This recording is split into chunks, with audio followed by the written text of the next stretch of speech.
اعوذ باللہ من الشیطان الرجیم بسم اللہ الرحمن الرحیم اللہم صلی علی محمد وآل محمد وعجل فرج آل محمد۔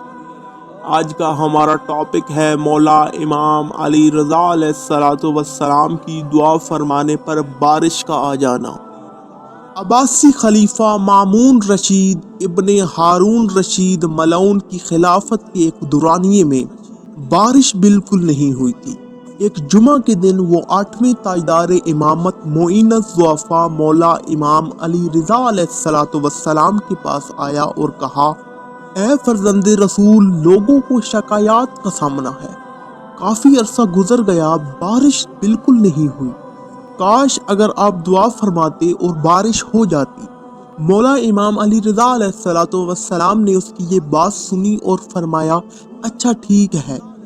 مامون رشید نے کہا، اے اطرت رسول، پھر آپ کب دعا فرمائیں گے؟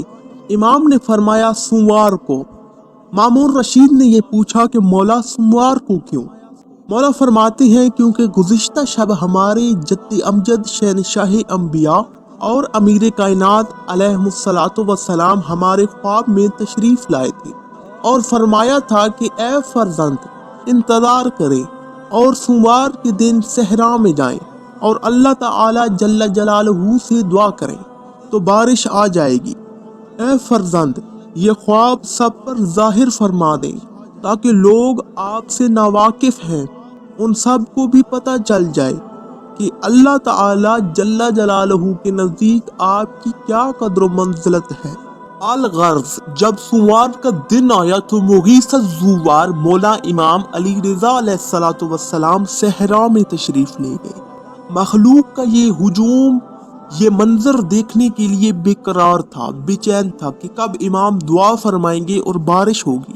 مولا امام علی رضا علیہ السلام ممبر پر تشریف لے گئے اور اس طرح دعا فرمائی، اے اللہ تعالی، اے جل جلالہ، اے ہمارے پروردگار، تو نے ہم اہل بیت علیہ السلام کو بڑا حق عطا فرمایا ہے اور اسی لیے سب لوگ تیرے حکم کے مطابق ہمیں اپنا وسیلہ اور ذریعہ بنا کر تیرے فضل و کرم کی امید رکھتے ہیں اور تجھ سے احسان و نعمت کی توقع رکھتے ہیں، لہٰذا اے اللہ تعالی، اے جل جلالہ، تو ان لوگوں کو سیراب کر دے، ایسی بارش دے جو عام اور جلد ہو جانے والی ہو، ایسی بارش دے جو بغیر کسی نقصان کے ہو، لیکن یہ بارش اس وقت شروع ہو جب یہاں سے یہ سب لوگ چلے جائیں، یہاں تک کہ اپنے اپنے گھر اور اپنی اپنی منزلوں پر قریب نہ پہنچ جائیں۔ راوی کا بیان ہے، جب انیس النفوس مولا امام علی رضا علیہ السلام نے یہ دعا فرمائی تو اسی وقت فضاؤں میں بادل منڈلانے لگے، گرج اور چمک شروع ہو گئی اور لوگ بارش سے بچنے کے لیے وہاں سے دوڑنے لگے۔ امام نے لوگوں کو دوڑتا ہوا دیکھا اور فرمایا، یا ایھا الناس، اے لوگوں، ابھی نہ دوڑو، ابھی نہ گھروں کی جانب جاؤ، اپنی جگہ پر رکے رہو، کیونکہ یہ بادل تمہارے لیے نہیں ہے بلکہ فلاں شہر کے لیے ہے۔ اور دیکھتے ہی دیکھتے وہ بادل لوگوں کے سروں سے گزر گیا۔ پھر ایک دوسرا بادل گرج و چمک کے ساتھ نمودار ہوا، لوگوں نے پھر بھاگنا شروع کیا۔ امام نے فرمایا، ابھی جانے کی ضرورت نہیں ہے کیونکہ یہ بادل بھی فلاں شہر والوں کے لیے ہے۔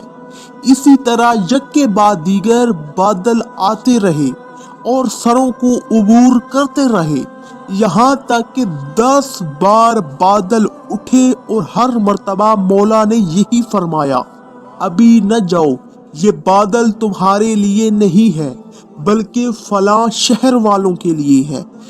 بالآخر جب 11واں بادل آیا تو مولا نے فرمایا، یا ایھا الناس، اے لوگوں، یہ بادل اللہ تعالی جل جلالہ نے تمہارے لیے بھیجا ہے، اس ذات جلیل نے تم پر بھی کرم فرمایا، اس ذات جلیل کا شکر ادا کرو اور اپنے اپنے گھروں اور اپنی اپنی منزلوں پر پہنچ جاؤ اور بھاگنے کی ضرورت نہیں ہے، اطمینان سے چلے جاؤ۔